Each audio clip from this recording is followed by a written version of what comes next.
The last submission in this little chain that we're going to work on, we've gone with the gut wrench. He sits up. We've gone into the anaconda or the bravo choke. As we keep going through these, all right, he's going to sit all the way up, and he's going to try to lunge into our guard, all right? So I'm here. I've gone from here. He sits up. I've gone here. But before I can sprawl my hips out, he gets up on his knees and he starts driving into my guard. Immediately, I've got to go ahead and sink down into my guard, into a guillotine or a cravat or a Monty Python. Basically, it's just the guillotine with an arm, and we've got a different way to finish it. All right? So we've landed here. Immediately sit down deep. Go ahead and get the guillotine. If you have his arm, what we're going to do is instead of just cranking up, we're actually going to switch out kind of like the Kimura, and we're going to do a crunch sideways. So we're here.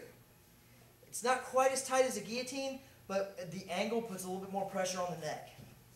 All right? Another angle.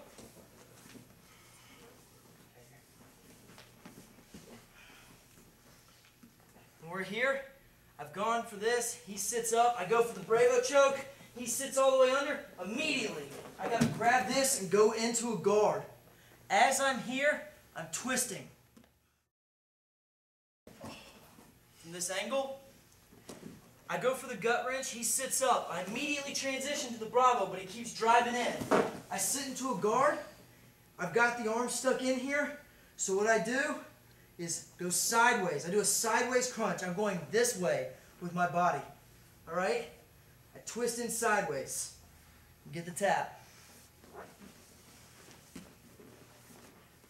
That's a good 3-part series that you can add for attacks from knee on chest. It's got the good gut wrench or the paper cutter.